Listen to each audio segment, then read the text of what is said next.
RCB की social media पे हो रही झूठी बदनामी, जबकि इन्होंने पिछले ऑक्शन से किया है बढ़िया काम। विश्वास नहीं हो रहा है ना, तो ये वीडियो देख लीजिए। नमस्कार दोस्तों, मैं हूं आपका फेवरेट सिद्धांत त्रिपाठी और इस वीडियो में हम बात करने वाले हैं एक ज्वलंत मुद्दे की। हो क्या रहा है, सोशल मीडिया में इस समय एक टॉपिक ट्रेंडिंग में है, वो है आरसीबी टीम को लेकर कि ऑक्शन में इन्होंने आखिर किया क्या है। और लोग क्या बोल रहे हैं, पीछे के जो प्लेयर्स हैं जिनको इन्होंने नहीं लिया है और उनके जगह जो नए प्लेयर्स लिए हैं ना, लोग कंपेयर कर रहे हैं और बोल रहे हैं कि आरसीबी ने तो पिछले बार से भी खराब टीम खड़ी कर दी। लेकिन वास्तविकता इससे बिल्कुल अलग है, देखेंगे हम वो इस वीडियो में। तो स्टार्ट करते हैं वीडियो, लेकिन उससे पहले क्या करना है, वीडियो कर देना है जल्दी से लाइक और शेयर। आप लोग का प्यार और समर्थन मिलता रहता है तो काफी अच्छा लगता है। उसके अलावा जो भी नए यूजर हैं क्या करेंगे, चैनल को सब्सक्राइब करके बेल का आइकन प्रेस कर देंगे। और अगर आप फेसबुक पेज पे हैं तो पेज को लाइक कीजिए, शेयर कीजिए, फॉलो कीजिए और इस वीडियो को भी लाइक और शेयर कर दीजिएगा। तो देखिए, यहां पे हम दोनों ईयर का स्क्वाड का ज्यादा कंपेरिजन नहीं करेंगे, हम बेसिकली कंपेयर करेंगे ना जो प्लेयर्स को लेकर सोशल मीडिया पे आरसीबी बदनाम हो रही है और उनके जगह जो रिप्लेसमेंट प्लेयर आए हैं, ठीक। और उसमें हम देखेंगे क्या वाकई में आरसीबी को बदनाम करना चाहिए या बल्कि आरसीबी ने जो बोल्ड डिसीजन लिए हैं उसके साथ हमें जाना चाहिए, ठीक है। तो स्टार्ट करेंगे, लेकिन उससे पहले देखिए, सबको मालूम है आरसीबी अभी तक ट्रॉफी नहीं जीत पाई है।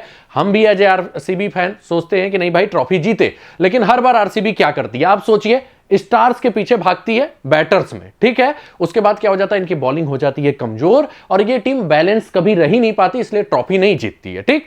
तो इस बार आरसीबी ना, उन्होंने क्या किया, लीग से हटकर जाने की सोची। उन्होंने कहा हम स्टार्स को नहीं खरीदेंगे, जो फॉर्म में चल रहे प्लेयर उनको खरीदेंगे। तो यार ये काम बहुत सी टीमें करती हैं, सीएसके ऐसा करती है, ऐसा करके सफल है, मुंबई ऐसा करके सफल है और केकेआर ने भी लास्ट सीजन वही किया था, सफल है।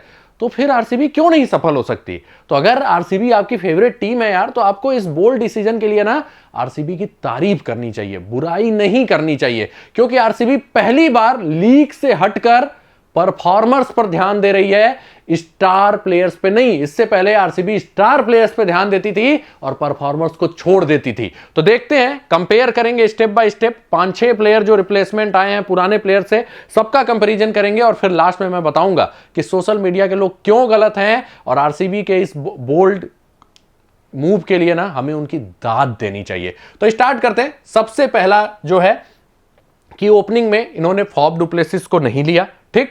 लिया किसको है, फिलिप साल्ट को लिया है, ठीक। अब जो इंपॉर्टेंट पॉइंट आता है वो ये है कि देखिए, फॉफ डु प्लेसिस की उम्र हो चली है, 40 के ऊपर हो चुके हैं, ठीक। ये भी बात ध्यान देना है। फिलिप साल्ट अभी युवा है और इस समय ताबड़तोड़ बल्लेबाजी कर रहे हैं। अब मैं टैलेंट की बात नहीं करूंगा, टैलेंटेड बल्लेबाज फॉफ डु प्लेसिस ज्यादा है, टेक्निकली करेंट फॉफ डु प्लेसिस ज्यादा है। लेकिन एक बार थोड़ा ध्यान दीजिएगा, आरसीबी की पिचेज कैसी होती हैं। आरसीबी की पिचेज होती है पाटा और ऊपर से इनका मैदान होता है छोटा, ठीक। तो 14 में से 7 मैचेस तो इनको यहां पे खेलना है, तो प्लेयर उसके हिसाब से होने चाहिए। और फॉफ डु प्लेसिस बहुत टैलेंटेड प्लेयर हैं, लगातार इन्होंने रन भी बनाया है।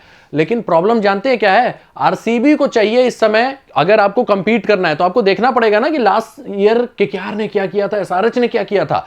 वो लोग इसलिए सफल हुए थे कि क्योंकि उन्होंने भी पाटा ट्रैक बनाया था और शुरुआत के 6-6 ओवर में ना वो 100-100 रन टारगेट कर रहे थे।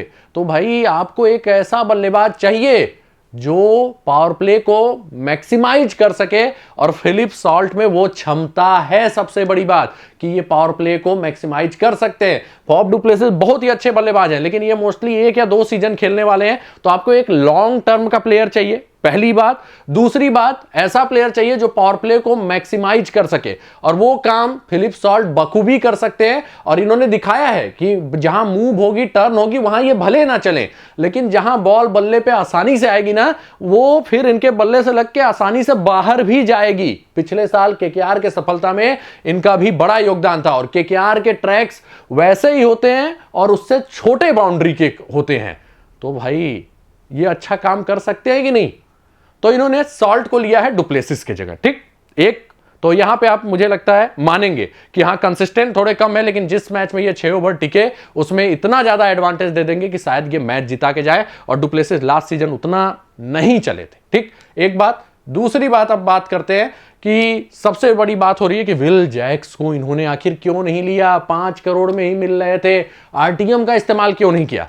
अब थोड़ा सा अगर आप क्रिकेट देखते होंगे तो आपको मैं एक बात बता दूं कि विल जैक्स कभी भी पूरे कैरियर में कंसिस्टेंट नहीं है।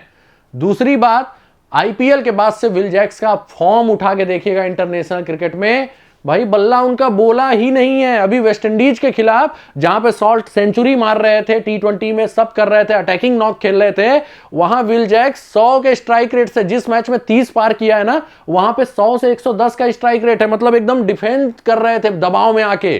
तो आप समझ सकते हैं कि इस समय ये कितने खराब फॉर्म में चल रहे हैं। पिछले ईयर इन्होंने एक सेंचुरी मारी थी, उसके बाद इनका नाम हो गया कि सेंचुरी बनाया था इन्होंने, लेकिन ओवरऑल कंसिस्टेंसी विल जैक्स का ना बहुत ही कम है।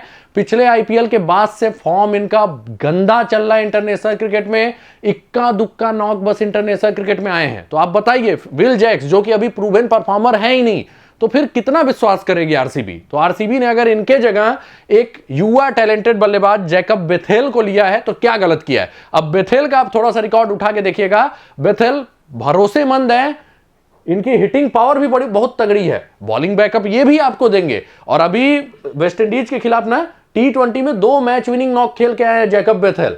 मतलब इनका फॉर्म इनके साथ है और ये बहुत ही हाईली रेट किए जाते हैं। तीनों फॉर्मेट में अब इनका डेब्यू होने वाला है। अभी टेस्ट मैच में भी सेलेक्ट कर लिए गए प्लेइंग 11 में, तो तीनों फॉर्मेट में डेब्यू करने वाले हैं। विल जैक्स से ज्यादा कंसिस्टेंट हैं और अभी इंग्लैंड से ये लगातार मतलब कुछ ही मैच खेले, ऑस्ट्रेलिया के अगेंस्ट प्रभावित किया, जब भी बैटिंग आया बॉलिंग इनकी बहुत ही अच्छी है, बहुत अच्छी नहीं अच्छी है, और प्लस बैटिंग में ज्यादा कंसिस्टेंट है और ये 6 विक्स बहुत आराम से मारते हैं, स्पिन के भी बहुत अच्छे प्लेयर हैं।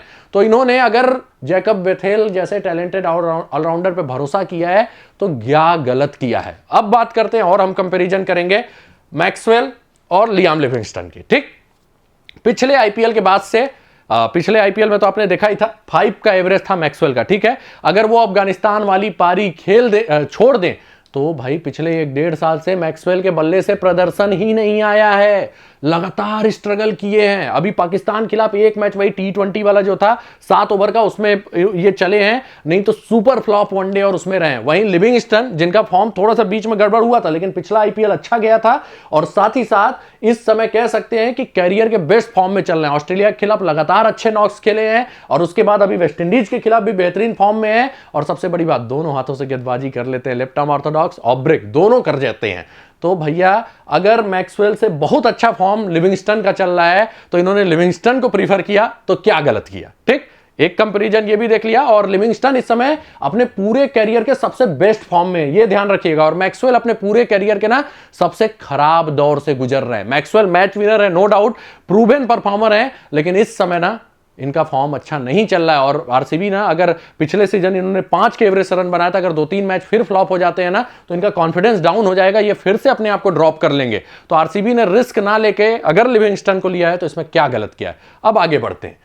फिर आता है नंबर कैमरून ग्रीन का। तो कैमरून ग्रीन तो अवेलेबल ही नहीं थे, नहीं तो ये रिटेन होने वाले थे। तो यहां पे तो आरसीबी का दोष आप दे ही नहीं सकते, कैमरून ग्रीन अवेलेबल नहीं थे। अब इनके रिप्लेसमेंट में इन्होंने एक इफेक्टिव ऑलराउंडर रखा है। एक तो आप टीम डेविड को रख सकते हैं जो फिनिशर है, हालांकि डेविड का फॉर्म खराब है तो मैं इस पे ज्यादा कुछ नहीं बोलूंगा, लेकिन ग्रीन अवेलेबल नहीं थे। ठीक, तो इनको चाहिए था एक लास्ट में हिटिंग वाला, तो डेविड को रख लिया। अब मान लीजिए डेविड का फॉर्म खराब रहता है तो इनके पास सेफर्ड है जो कि हिटिंग अच्छा करते हैं और 2 ओवर इनसे पूरा ओवर नहीं करवाया जाएगा, ये भी कंफर्म है। तो 2-3 ओवर गेंदबाजी के लिए बुरे भी नहीं है। और हिटिंग आपने पिछले सीजन मुंबई से देखा होगा इनका, और अभी इंग्लैंड के खिलाफ 2-3 इन्होंने 30+ का नॉक खेला है, वो भी काफी अटैकिंग। तो अटैकिंग बल्लेबाज हैं, ये प्रूव कर चुके हैं अपने अटैक को, छक्के अच्छे मारते हैं और साथ ही साथ ये आपको 2-3 ओवर बॉलिंग देते हैं। तो यहां पे भी एक अच्छा डिसीजन आरसीबी ने लिया है और जो फॉर्म में चल रहे हैं उन प्लेयर्स को इन्होंने प्रेफरेंस दिया है। तो मुझे तो नहीं लगता यार कि नामों को छोड़ के अगर ये परफॉर्मर्स के पास गए हैं तो कुछ भी गलत किया है। आगे बढ़ते हैं।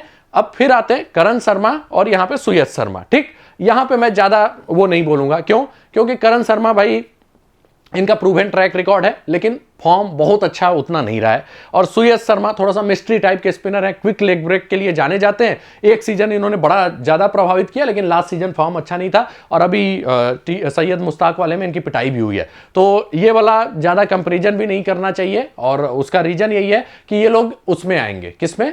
इंपैक्ट प्लेयर वाले में आएंगे बेसिकली। करण शर्मा भी उतना अच्छा नहीं कर रहे थे, सुयश शर्मा भी उतना अच्छा नहीं कर रहे हैं। तो आरसीबी ने दिमाग लगाया है कि यार क्यों ना हम एक मिस्ट्री स्पिनर को ले लें, हमारा बजट थोड़ा सा कम था तो इन्होंने एक मिस्ट्री स्पिनर को ले लिया। तो यहां पे बस एक कह सकते हैं कि ब्लफ खेला है आरसीबी ने कि क्या पता ये डिसीजन सही हो जाए, क्योंकि करण शर्मा भी बहुत खास नहीं कर रहे थे। तो इस कंपैरिजन को मैं ज्यादा नहीं रखता हूं, आगे बढ़ते हैं। फिर आता है सिराज और भुवी का नंबर, ठीक। तो अब यहां पे बात करते हैं। तो देखिए सिराज इतने सालों से आरसीबी से खेल रहे हैं, एक सीजन इन्होंने अच्छा किया जब इकोनॉमिकल बॉलिंग किया है, नहीं तो पूरी दुनिया जान चुकी है कि सिराज मूविंग वाले ट्रैक पे अच्छा करते हैं, पाटा ट्रैक्स पे उनकी पिटाई होती है, और अगर बाई चांस इकोनॉमिकल भी रह गए तो विकेट उनको नहीं मिल पाता, ठीक। ये पूरी दुनिया जानती है, इतना जानते हैं ना आप। अब आते हैं सामने भुवी, जो कि आईपीएल के प्रूवन परफॉर्मर हैं, one of the top wicket takers में से एक हैं, और गलती से ना इस बंदे को मूवमेंट मिल गया हल्का भी तो 1-2 विकेट शुरुआत में साफ कर देता है। डेथ ओवर स्पेशलिस्ट है, इनको अभी भी लोग नहीं हिट कर पाते, बहुत ही अच्छी गेंदबाजी करते हैं, ठीक।